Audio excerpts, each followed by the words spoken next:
네, 우리 곁에 계신 형제자매님들 다시 한번 인사하시겠습니다. 예수님의 이름으로 환영합니다. 예수님의 이름으로 사랑하고 축복합니다. 반갑습니다.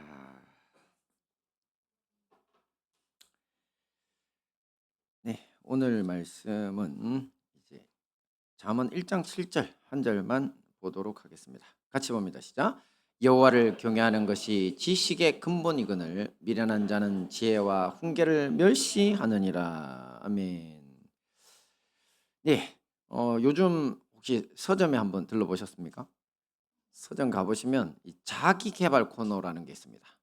거기에 책 제목들이 이렇습니다. 1년에 1억 버는 법, 하루 30분으로 인생이 바뀐다, 네 안에 잠재력을 깨워라 등등 이런 책들 많습니다. 또 유튜브를 열면요, 이 재테크 강의, 또 건강 강의, 또 인맥 관리, 처세술, 심리학, 화술, 마인드 코칭 이런 정보가 홍수를 이루고 있습니다. 사실 이것들은 이름만 바뀌었을 뿐이지 사실 고대로부터 지혜라고 불리던 것들입니다. 소위 말해 현대판 지혜인 겁니다. 재테크 같은 것들이요. 건강 정보. 자, 이 모든 정보가 우리를 더 부유하게, 더 건강하게 해줄 것만 같습니다. 하지만 이상하게도 사람들은 점점 더 불안해합니다. 왜 더 많이 알고 더 많이 가지고 더 성공한 사람들이 오히려 더 외로워지고 더 큰 공허감을 호소할까? 오늘 잠언 성경 말씀이 그 근본적인 대답을 줍니다. 함께 봅니다. 시작. 참된 지혜는 기술이 아니다, 관계다. 네, 이것이 바로 우리가 오늘부터 살펴볼 잠언 말씀의 핵심 교훈입니다. 뭐라고요? 다시 봅니다. 시작. 참된 지혜는 기술이 아니다, 관계다. 네. 자, 이제 잠언 말씀의 깊은 이해를 위해서 우선 역사적인 또 성경적인 배경 지식을 아주 잠깐만 살펴보겠습니다. 이 잠언이 쓰여지기 전부터 당시 고대 근동에는요, 찬란한 지혜 전통들이 이미 존재했습니다. 그 중에서도 최고의 선진국이요 강대국이었던 이집트. 그 이집트에는 현재 이제 학자들도 놀라워하는 이제 교훈서가 있는데 아메네모페, 기원전 13세기. 그러니까 지금으로부터 1300년 이상 된 그런 교훈서가 있습니다. 그리고 메소포타미아에는 아히칼 교훈서라는 것도 있었고, 그리고 그리스 철학도 유명하죠. 있었죠. 그런데 여기 우리 잠언의 내용 중에서 특히 잠언 22장에서 22장 17절에서 24장 22절까지는요, 거의 이집트의 그 아메네모페 교원소와 거의 같습니다. 놀랍도록 그 구조나 내용이 비슷합니다. 자, 그래서 어떤 사람들은 잠언은 그냥 그 고대 근동의 지혜 문학을 갖다가 베낀 거라고 그렇게 주장하는 사람이 있습니다. 제 신대원 다닐 때 그렇게 주장하는 교수도 봤습니다. 하지만 아닙니다. 이방 지혜의 언어를 빌려서 차용한 것들이 분명히 있습니다. 하지만 결정적으로 그 중심 부분을 바꿔놨습니다. 이집트인들의 지혜는요, 이집트어로 마트라고 불리는데 바로 우주적 질서를 그 지혜의 근거로 삼습니다. 우주적 질서가 바로 지혜의 근거다. 그리고 아시다시피 그리스 철학은 이성, 로고스가 근거다. 그리고 현대 성공학은요, 뭐가 근거입니까? 네가 잘하면 돼.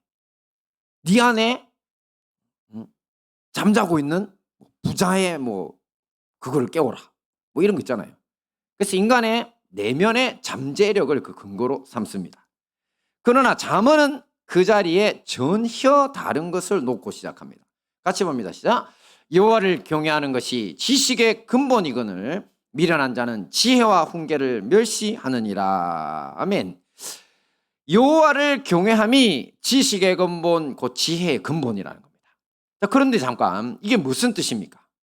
자, 하나님을 열심히 섬기기만 하면 공부 안 해도 돼, 똑똑해진다, 이 말일까요? 아닙니다. 순서의 문제인데요, 배우고 익히는 것 중요합니다.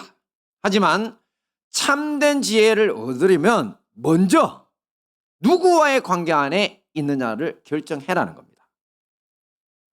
이집트 사람들은 우주의 질서를 먼저 앞에 놓고 그것 잘만 따르면 뭐 우주의 질서에 별 거 있습니까?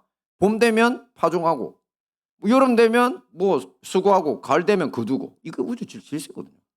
그러니까 그대로만 따라 살면 뭐 잘 먹고 잘 산다 이렇게 이야기했고, 오늘날 사람들은 좋은 책을 읽어야지, 또 유튜브 그 좋은 내용들 다 내 걸로 만들어야지, 그리고 좋은 코치 만나야지, 그러면 현대판 지혜로 부자도 되고 성공도 한다. 하지만 잠언은 그 이전에 먼저 우리가 누구 앞에 서 있는지를 묻는 겁니다. 다시 봅니다. 시작. 대저 여호와는 지혜를 주시며 지식과 명철도 그 입에서 나오느니라. 아멘. 그렇습니다. 우리는 모두 하나님, 여호와 하나님을 부모와 자녀라는 언약적 관계 안에서 알고 있습니다. 그러니까 하나님이 우리의 부모십니다. 영적인.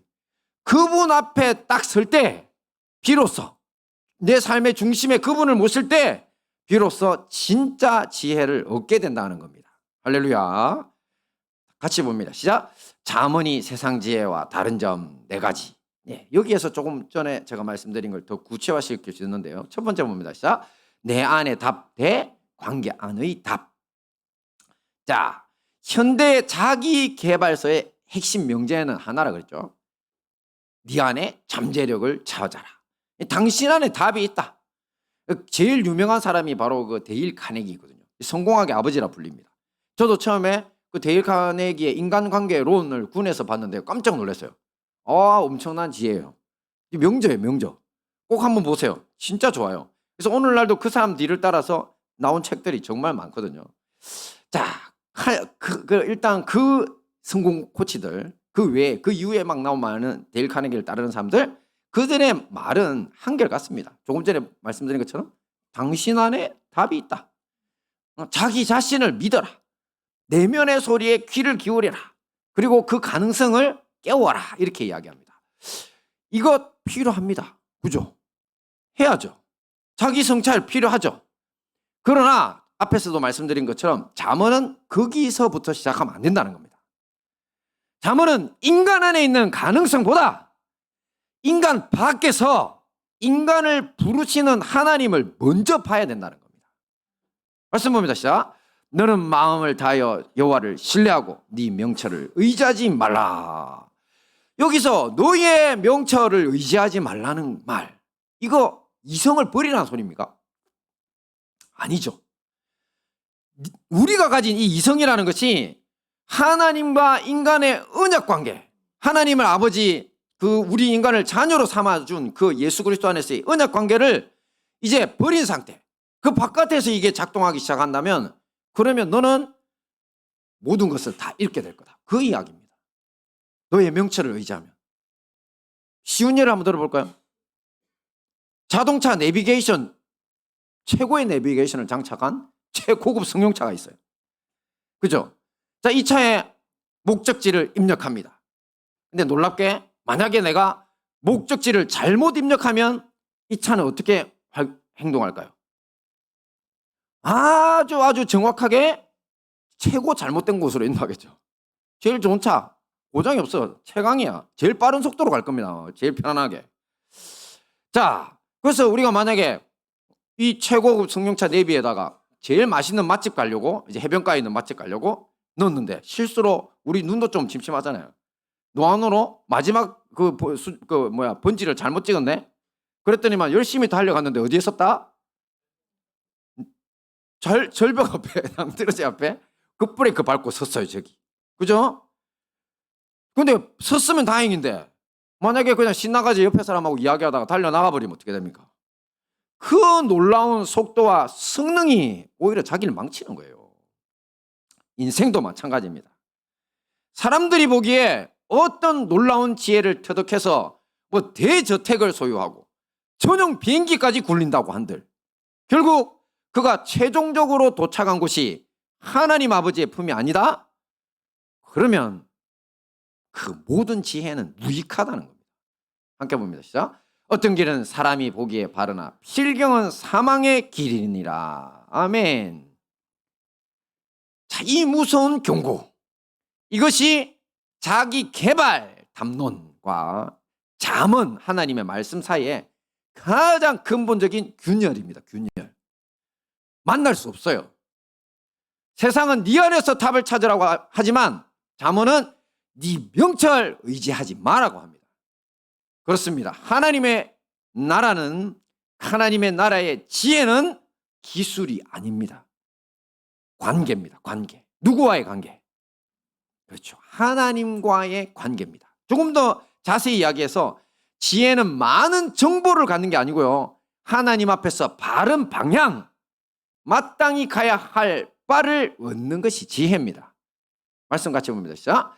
내 아들아, 내가 만일 나의 말을 받으며 나의 계명을 네게 간직하며 네 길을 지혜에 기울이며 네 마음을 명철에 두며, 그러므로 지혜로운 사람은요, 오늘 하늘 아버지의 입에서 나온 성경 말씀을 받아 간직하는 사람입니다. 방향을 위해서. 이거네. 귀를 기울입니다. 마음에 두는 사람입니다. 할렐루야. 두 번째 봅니다. 시작. 부의 신학, 재테크와의 충돌. 자, 현대 재테크 담론은요, 이렇게 말하죠. 복리의 마법을 이용해라. 자산을 배분해라. 그 말 유명한 거 있잖아요. 주식 투자할 때 뭐요? 한 바구니에다가 기한은 다 담지 마라. 그죠? 배분 자산 배분하랍니다. 그리고 부자 마인드셋을 가져라. 가난한 사람들은 마인드가 가난하다. 제가 볼 때 틀린 말 아닙니다. 이거 다 맞는 말이에요. 자, 하지만 이 주장의 그 내용, 그것을 볼 때 부라는 거는 말이야, 뭐냐면 그냥 올바른 전략, 또 바른 실행, 이것만 하면 우리 얻을 수 있어, 이렇게 보이죠.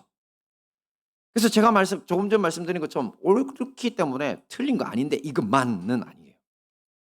성경은 절대 계획적인 저축, 또 성실한 노동 부정하지 않습니다. 반드시 해야 됩니다. 문제는 돈을 다루는 기술이 아니라는 겁니다. 문제는 돈을 대하는 태도입니다. 돈이 주인이 되면 안 되잖아요. 근데 돈이 하나님 앞에 딱 놓이게 되면요, 돈을 바라보게 되면 금송아지 쳐다보는 거잖아요. 그러면 그것을 우리가 우상이라고 하는 겁니다. 말씀 봅니다. 시작. 여호와께서 주시는 복은 사람을 부하게 하고 근심을 겸하여 주지 아니하시느니라. 아멘. 앞에서 부는 올바른 전략과 실행의 산물이라며, 부는 이렇게 해야 모인다며. 그런데 잠언 말씀은 누가 준다고 합니까? 여호와께서 주시는 복. 그렇습니다. 단순히 인간의 전략이나 기술의 결과가 아니라 여호와 하나님과의 관계의 산물이어야 합니다. 그리해야 우리가 노예가 안 되고, 돈의 노예가 안 되고 돈의 주인이 될 수 있는 겁니다. 그리고 더 나아가서 잠언은 어떻게 벌었는지, 누구를 밟고 얻었는지, 그 부가 하나님 앞에 정말 의로운지를 묻습니다. 말씀 함께 봅니다. 시작. 속이는 저울은 여호와께서 미워하시나 공평한 추는 그가 기뻐하시느니라. 작은 것이라도 공의를 겸하는 것이 많은 소득에 불의를 겸하는 것보다 나으니라. 아멘. 보통 이 재테크 할 때 있잖아요, 윤리는 뒷전입니다. 뭐를 앞에 세웁니까? 수익이죠. 윤리 필요 없어요. 수익만 올리면 돼. 뭐 그런 게 있을까요? 제가 찾아봤더니만요, 여러분 담배 회사 주식 있죠. 그리고 카지노 주식. 그게 생각보다 수익률이 좋고 엄청 안정적이랍니다. 그러니 재테크 관점에서는 정말 좋은 포트폴리오죠. 하지만 담배는 어떻게 하는 겁니까? 1급 발암 물질입니다. 여러분 알고도 피는 사람들 있죠. 지금 뭐 하고 있다? 1급 발암 물질을 지금 피고 있는 겁니다. 근데 그거를 갖다가 사람들이 못 끊습니다. 이유는 중독됐으니까. 얼마나 좋아요. 중독만큼 좋은 게 어디 있어. 솔직히 있잖아요. 그냥 팔아가 제일 부자 된다면 마약만큼 좋은 게 없습니다. 그래서 지금 우리나라가 중국에서 들어온 마약 북한 통해서 유통시켰다고도 하죠. 젊은이들 사이에 초등학생들까지 손댄다고 난립니다. 지금. 손대면 못 끊습니다. 카지노의 도박은 어떻습니까? 똑같습니다. 뇌를 스캔해봤더니만 무슨 약물에 중독된 사람의 뇌나 도박에 중독된 사람의 뇌나 똑같이 망가져 있습니다. 같은 부위가. 이렇게 재테크 관점에서 아무리 좋아 보이는 포트폴리오니 어쩌니 하는 거 해도 하나님 앞에서 그 돈 깨끗하지 않아. 하나님 앞에 물어야 됩니다. 그리고 또 가난에 대해서는 아주 충격적인 말도 합니다. 함께 봅니다. 시작. 가난한 자를 학대하는 자는 그를 지으신 이를 멸시하는 자요, 궁핍한 자를 불쌍히 여기는 자는 주를 공경하는 자니라. 아멘. 현대의 부자 담론은요, 빈곤을 개인의 선택 실패에 그 책임을 돌립니다. 야, 네가 선택을 잘못해서 가난한 거잖아. 그런 사람도 있죠. 하지만 타고나기 가난한 사람도 많아요. 잠언은 이렇게 가난한 자를 멸시하는 행위를 창조주에 대한 모독으로 규정하는 겁니다. 가난한 자를 학대하는 자는 누구를 멸시한다고요? 그를 지으시니, 창조주잖아요. 하나님을 멸시하는 짓인 거죠. 그리고 잠언에는 모든 재테크 담론을 한 방에 무력화시키는 최강의 기도가 나옵니다. 아굴의 기도라는 건데요. 함께 볼까요? 시작. 나로 가난하게도 마옵시고 부하게도 마옵시고 오직 필요한 양식으로 나를 먹이시옵소서. 혹 내가 배불러서 하나님을 모른다 할까 하며 혹 내가 가난하여 도둑질하고 내 하나님의 이름을 욕되게 할까 두려워함이니이다. 아멘. 자, 이 아굴이라고 하는 사람의 기도인데 이거 세상 성공학 어디에도 없는 기도고, 그죠? 그 사람들은 뭐라고 기도합니까? 더 많이 주십시오. 그렇게 이야기하는데, 근데 지금 아굴의 기도를 좀 더 쉬운 말로 번역하면 하나님을 잃어버릴 만큼 많이 주지 마세요. 가난 때문에 죄에 빠지지 않게, 부유함 때문에 하나님 잊지 않게 해달라고. 그 기도입니다.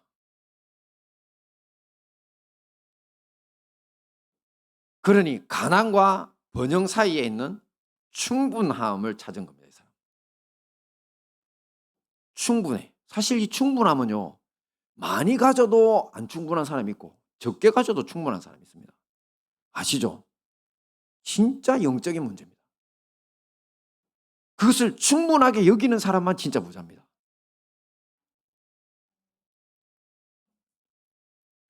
그러니 여러분, 이것을 오해하면 안 됩니다. 우리가 이 충분함을 모르고 그냥 아굴이 가난하게 또 부하게도 하지 말라고 했다, 그냥 그러면 적당히 가난하게 살면 되겠네.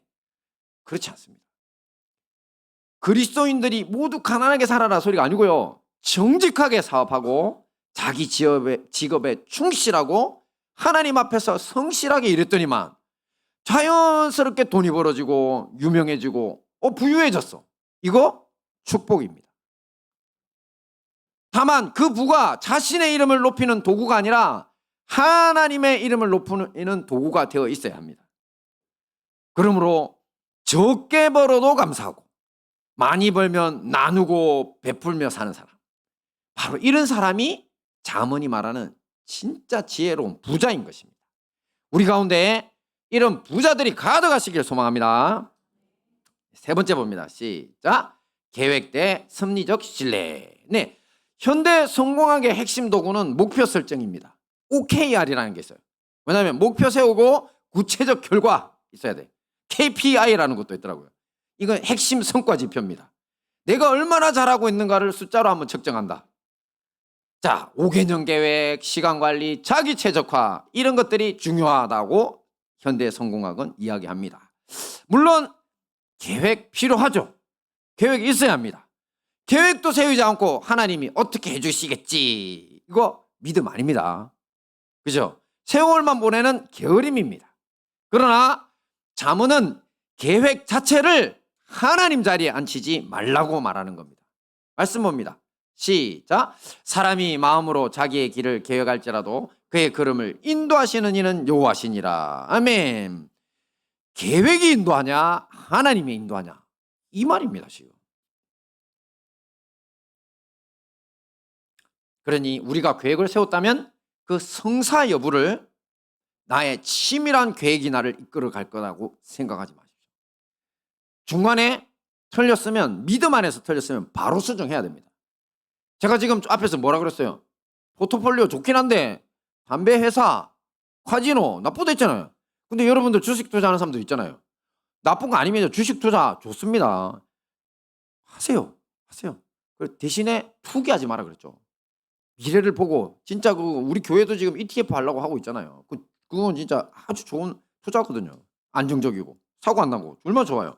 하지만 내가 욕심이 좀 났어. 그래서 지금 담배 회사 주식 사놓고 카지노 주식 사놨어. 어떻게 해야 됩니까? 처분해야지.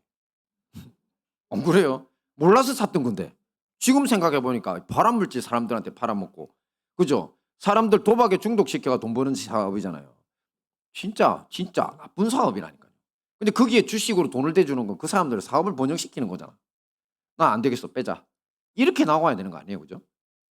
그러니까 나의 계획이 나를 이끌어가게 하지 말고 하나님의 섭리가 나를 이끌어가게 하라는 겁니다. 우리는 계획이 이끄는 사람이 아니다. 누구가 우리 걸음을 인도하신다고요? 그렇죠. 하나님이 우리를 인도하시는 겁니다. 그런데 이렇게 하나님이 우리를 인도하신다고 딱 정해놓고 계획을 세우기 시작하면 놀라운 일이 벌어집니다. 불안하지 않습니다. 왜냐하면 인간은 뭘 해보면요 변수가 많아요. 근데 제가 해보니까 저는 사실은 그런 계획적인 사람 아닙니다. 저는 순발력이 좋아요. 제가 그랬잖아요. 제가 집사람하고 이제 어디 광안리 가자고 해놓고도 갑자기 방향을 해운대로 틀어버리는 스타일이에요. 왜냐면 광안리 가는 게 너무 길이 멀어. 짜증나. 그럼 집사람 열받아요. 왜냐면 광안리 가서 해야 될 거 다 생각해놨는데 해운대로 틀어버린 거잖아요. 근데 저는 초기에 그걸 이해를 못하겠다. 아니 막히는데 왜 가? 거기나 이 바다나 저 바다나 더 좋은 거 아니야? 제가 그러다가 해운대 갔더니만 송정이 더 좋네. 송정 갑니다. 이렇게 살았어요. 그래서 제가 계획적인 사람들이 이게 계획이 뒤틀리면 불안하다는 거 이해를 못했어요. 계획은 바꾸라고 있는 거 아니야? 딱 이게 체질이었으니까. 그런데 계획적인 분들이 생각보다 많더라고요. 제가 MBTI니 뭐니 여러분들 요즘 난리지만 저는 옛날에 논문까지 읽어가면서 연구를 했던 사람입니다. 한 30년 전부터. 왜냐하면 저도 공부 좀 했잖아요. 그러면서 이제 알게 된 거예요. 아, 계획적인 사람이 있고 저처럼 이제 순발력으로 그냥 바로바로 바꾸는 사람이 있구나. 그런데 계획적인 사람이 무려 교회에는 몇 프로쯤 되는 줄 아십니까? 세상에는 60%랍니다. 교회는 70에서 80%입니다. 할렐루야. 그래서 저 같은 목회자를 좋아한다 싫어한다? 네, 싫어합니다. 다들 죽으려고 그래요. 계획을 세워놓고 자꾸 바꾼다고. 그랬어요. 그래서 제가 우리 교회에서 제가 계획을 행사를 잘 안 하는 겁니다. 제가 행사를 잡으면서 사람들이 죽으려고 그래요. 그리고 그냥 그것만 본질은 아니죠. 그죠? 우리 교회는 행사가 아니라 말씀 위에 줘요 교회잖아요. 그리고 이 행사도 철저히 사람들이 하나님 앞에 행복하게 만들기 위한 계획들이에요. 그래서 계획 때문에 불안해하지 않으셔도 됩니다. 그러니까 일단 저 같은 사람이 아니라도 계획적인 사람이라도 예수님께 그 걸음을 맡기면요 편안해지기 시작한대요. 그분들이 고백하시더라고. 자유롭대요. 그래서 노력하면서 이거 될까 안 될까 겁 안 낸대요. 솔직히 계획 잘 세우는 사람들이 제일 무서운 게 그거라더라고요. 실패해도 무너지지 않습니다. 누가 있으니까. 그럼요. 이 실패도 하나님이 인도해서 성공으로 바꾸실 재료입니다. 할렐루야. 그러니 이번 체육대회, 우리 구역 야유회, 그죠? 아니면 우리 아이들 대학 진학, 아니면 우리 청년들 구직 계획, 이런 계획들 혹시 계획되는 대로 안 됐다. 그래도 불안하거나 또 불편해하지 마시고 길을 인도하시는 예수님과 함께 평안하시기를 기원합니다. 네, 마지막 보면 시작. 몸은 어디에서 치유받는가? 네, 현대 건강 담론은 식이요법, 운동, 수면, 호흡, 스트레스 관리를 말합니다. 그래야 건강해진다고, 치료된다고, 모두 유익하죠. 그러나 잠언은 인간의 몸을 단순한 기계로 보지 않습니다. 잠언은 마음과 몸, 또 관계와 건강이 깊이 연결되어 있다고 말합니다. 함께 봅니다. 시작. 마음의 즐거움은 양약이라도 심령의 근심은 뼈를 마르게 하느니라. 평온한 마음은 육신의 생명이나 시기는 뼈를 썩게 하느니라. 아멘. 자, 이 부분을 현대 심신의학이라는 게 있어요. 이거는 하버드라든지 이렇게 유명한 데서 이제 개발해낸 건데, 뭐냐면 몸의 병을 근본적으로 이해를 해봤더니만 사실은 마음에서 왔다. 그 사람들 결론이었어요. 근데 지금 이게 잠언은 한 3,000여 년 전의 지식이거든요. 그러니까 이런 현대의학이 발견하기 3,000년이나 먼저 앞서서 알고 있었던 거죠. 근데 아직도 현대 건강 담론은요, 사실은 건강이야말로 자기 관리의 산물로만 봅니다. 관리하셔야죠. 여러분도 아시다시피 저도 누구 못지않게 건강 정보가 많습니다. 그리고 제 몸으로 워낙 많이 이렇게 해냈기 때문에 저 요즘 그 5년 만에 이제 힘이 돌아왔습니다. 할렐루야. 올해가 바로 5년째가, 올해가 바로 제가 이제 40일 금식 2번 한 지 딱 5년째 됐잖아요. 근데 작년까지 제가 엄청 아팠어요. 소화를 못 시켜가지고. 그러니까 몸무게가 이제 그때 금식기도 할 때 한 15kg 빠진 이후에 회복되는가 싶었는데 59, 60 이렇게 왔다 갔다 계속 했거든요. 근데 이제 최근 한 서너 달 사이에 제가 이제 원래 몸무게인 67에서 68 사이 왔다 갔다 합니다. 그래서 사람들이 못 믿어요. 왜냐하면 그동안에 여기 얼굴이 주름이 있으니까 다른 데는 다 회복했는데 얼굴은 회복이 안 되더만. 아이고. 뭐 어떻겠습니까? 이 나이가 있는 거를. 그래서 요즘 제가 설교할 때 성도님들이 어이 목사님 목소리 쩌렁쩌렁하다고 난립니다. 그래서 제가 5년 동안 원래 또 안 그래도 집사람 아프니까 건강이니 뭐니 신경을 많이 썼는데, 그래서 제가 정보 많습니다. 특히 위장병 환자들 저한테 오세요. 할렐루야. 제가 극복하고 지금 목소리 빵빵합니다. 자, 이렇게 건강 필요하고 자기 관리 필요합니다. 하지만 사실 진정한 건강은 어디서부터 나온다는 겁니까? 그렇죠. 사실 저기에 마음의 즐거움, 평온, 저런 거거든요. 그죠? 근데 저 반대편에는 뭐가 있는지 보세요. 근심, 시기, 뼈를 마르게, 뼈를 썩게. 야, 저거 진짜 그냥 말이 아니라는 거죠. 진실입니다. 진실. 그러니까 사실 저거는 다른 말로는요, 뭐 시기나 이런 것들은 사실 이웃과의 관계 속에서 나오는 이야기입니다. 여러분 가족들한테 시기하세요? 야, 다니엘, 다윗이 시기하냐? 우리 다윗이는 지가 형아보다 더 잘생겼다고 맨날 막 목에 힘주고서 그러는데, 근데 웃기게 형아는 전혀 밑에 깔로 봅니다. 저거 생긴 걸. 네, 뭐 이거. 그러니까 이게 가족 간에 별로 뭐 시기할 일 없는데, 근데 사실 우리 교회 다니는 분들이 성도들한테 시기하거나 아니면 자기 주변의 이웃이나 친구들이 잘된 이야기에 대해서 생각보다 시기가 많더라고요. 그래서 시기, 여기서 말하는 쓰면 대표적인 게 시기지만 사실은 미움이나 정오 똑같습니다. 다 뼈를 썩게 합니다. 이웃과의 관계를 파괴하는 죄입니다. 그리고 자기를 파괴합니다. 자기 건강을. 그래서 만약에 자기가 이런 곳에서부터 병이 난 사람 같으면요, 이거 내려놓잖아요. 그리고 그 자기가 미워하던 그 이웃하고 친해지잖아요. 다시 사과하고 좋아지잖아요. 그러면 놀랍게 그 질병이 회복됩니다. 그러니 몸의 치유는 관계의 회복에서부터 시작된다는 것이 저 말씀의 이제 교훈이라는 거죠. 자, 이제 이 우리가 봤던 모든 지혜, 잠언의 비애가 사실은 딱 한 분에게로 수렴되는 곳이 있습니다. 같이 봅니다. 시작. 그리스도 안에서 완성된 지혜. 말씀 봅니다. 시작. 예수는 하나님으로부터 나와서 우리에게 지혜와 의로움과 거룩함과 구원함이 되셨으니. 아멘. 잠언이 말하는 그 모든 지혜가 결국 한 인격, 예수 그리스도 안에서 선명한 실체가 되었다는 겁니다. 예수님은 지혜를 가르치신 분이 아닙니다. 아버지 하나님과 모든 순간 함께 하신 그분의 생애 자체가 곧 우리가 걸어야 할 지혜의 길이었다는 겁니다. 그분의 지혜는 기술이나 학술도 어떤 관념도 아니었습니다.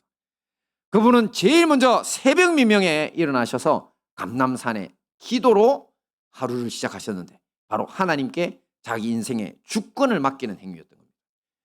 그리고 세상이 외면했던 가난한 자, 병든 자, 또 죄인들을 자신의 식탁에 기꺼이 앉히시고 또 그들의 식탁으로 찾아가셨습니다. 그리고 마음 가난한 자, 이 세상에서 정처 없는 자들에게는 하늘에 소망을 심어 주셨습니다. 이것이 바로 잠언이 말하는 하나님과의 관계의 지혜가 그 사람의 몸으로 배어 나온 겁니다. 세상의 지혜는 더 많이 갖고 더 높이 올라가라, 독촉하죠. 하지만 아버지 하나님과 영원까지 함께 하셨던 성자 하나님이시죠. 그 그리스도의 지혜는요, 십자가에다 자기 자신을 버립니다. 사망의 골짜기까지 떨어집니다. 그리고는 죽음을 이기고 한 사람뿐만 아니라 모든 인류가 따라갈 길, 영원한 생명의 길, 그 승리의 길을 완성하셨습니다. 할렐루야. 그러니 이것이 어찌 그리스도가 하나님의 지혜가 아니란 겁니까? 그러므로 이제 여러분은 그리스도 예수님을 따르는 사람입니다. 그러니 절대 자신의 성공으로 자기를 증명하려고 하는 그따위 짓은 하지 마십시오. 공부 잘해서 자기를 증명하고, 좋은 대학 들어가서 증명하고, 좋은 직장 들어가서 증명하고, 그거 못하면은 패배자 같고. 아니요. 하나님 모르는 사람은 뭘 해도 다 영원한 패배자입니다. 여러분이 잠시 직장 못 들어가고 나쁜 학교 들어갔고 남들 볼 때 뭐 밑에 있는 것 같아도요, 여러분의 인생이 거기서 끝 아닙니다. 거기서 하나님을 붙잡은 순간 나쁘고 남들이 별거 아니라고 했던 거기가 디딤돌이 되어줄 겁니다. 앞으로 더더욱이 뭐 AI 시대니 뭐니 하는 시대요, 밑에 경험 많은 사람, 밑바닥 경험 많이 했던 사람 귀한 인재들입니다. 사람들한테 진짜 필요한 걸 알거든. 학교에서 가르치는 거 이제 AI가 다 알고 있는데 뭐하러 그런 사람들 씁니까? 명심하셔야 됩니다. 인생이 바뀝니다. 근데 그 밑바닥 인생을 할 때 사실은 밑바닥 인생을 하면요, 밑바닥 짓을 해요. 술 먹고 담배 피고 이상한 짓 하고 막 그냥 별것 다 하는 거기까지 끌려가는 애들이 더 많아요. 그거는 안 돼요. 하나님 안에서 하나님의 자녀가 할 짓이 아니잖아. 선을 확 그어버려요. 그리고는 박박 혀 밑에서 새벽 청소하면서 돈 벌고 남의 고기 구워주면서 돈 벌고 해. 좋아요. 그러면서 더 가치 있는 일을 위해서 저축하고 또 AI 공부 요즘 할 수 있잖아요. 제가 보니까 유튜브만 쳐다보고 앉아있어도 AI가 다 가르쳐주더만. 그 3대 AI 있잖아요. 뭐 클로드, 챗GPT, 제미나이 저 다 씁니다. 우리 교회에서 돈 대주니까 2개나 다 유료판으로 씁니다. 저 실컷 씁니다. 파고들면 파고들수록 좋은 거 많아요. 얼마든지 여러분들 공부할 수 있고 혼자 할 수도 있어요. 그러니까 그거는 밑바닥이 아니고요, 여러분들의 인생의 체험 현장이에요. 거기서 갈고 닦은 거, 하나님하고 한 그 일이 여러분들을 세상 사람들이 이해할 수 없을 만큼 부를 줄 것이고 명예를 줄 것이고 놀라운 자리로 인도하여 줄 것을 믿습니다. 우리 모두 이 십자가의 어리석음이 우리의 가장 강력한 지혜가 되기를 소망합니다. 네, 이제 우리 마지막으로 3가지 구체적 적용을 하겠습니다. 첫째 함께 읽겠습니다. 시작. 인생 내비게이션 교체. 그렇죠. 우리는 매일 수십 가지 결정하죠. 그 결정의 출발점이 어디입니까? 보통 어떻게 하면 내가 유리할까죠. 그죠? 근데 이제 그걸 어떻게 하라고요? 밑에 말씀 보면 시작. 너는 범사의 그를 인정하라. 그래야면 내 길을 지도하시리라.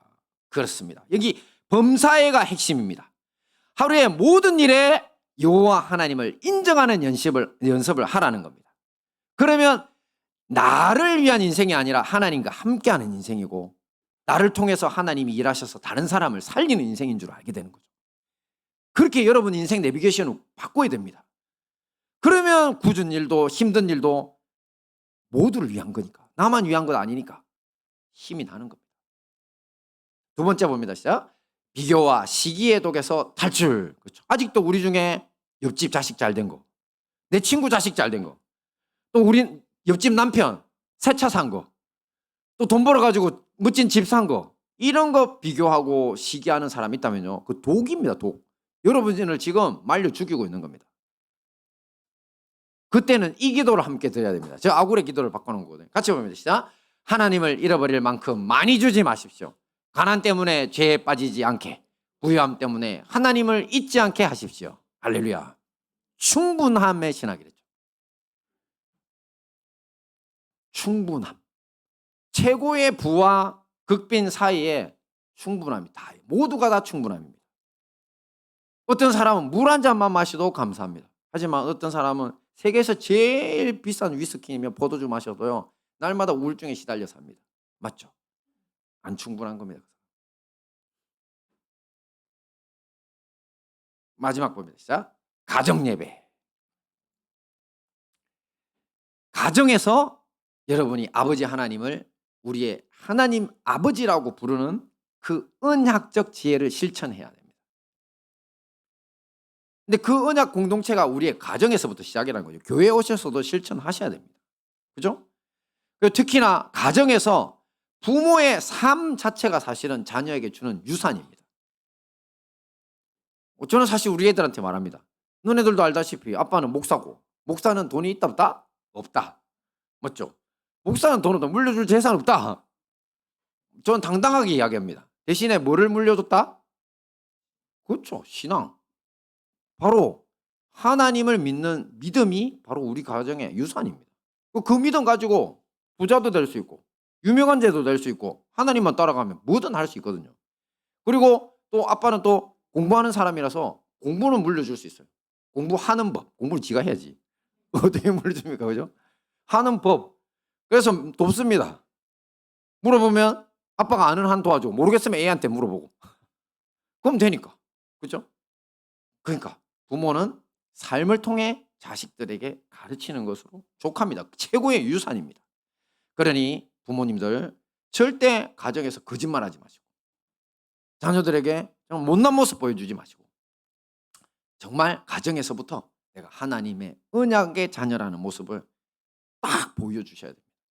그렇게 해야 그 자녀들이 우리 아빠처럼 살아야 되겠다. 우리 엄마처럼 살아야 되겠다. 그 기준이 있는 자녀하고요. 그 기준 없는 자녀들 하늘과 땅 차이입니다. 그 자녀들은 실패해도 아빠가 기다리고 있고 엄마가 기다리고 있습니다. 가서 충전하고 돌아가면 됩니다. 그게 우리가 가진 진짜 지혜라는 거죠. 이 모든 말씀으로 아버지 하나님과의 영원한 언약 관계 안에서 참된 지혜로 승리하시는 우리 행복한 다니엘 교회와 형제교회 성도님들 되시기를 축원합니다. 아멘.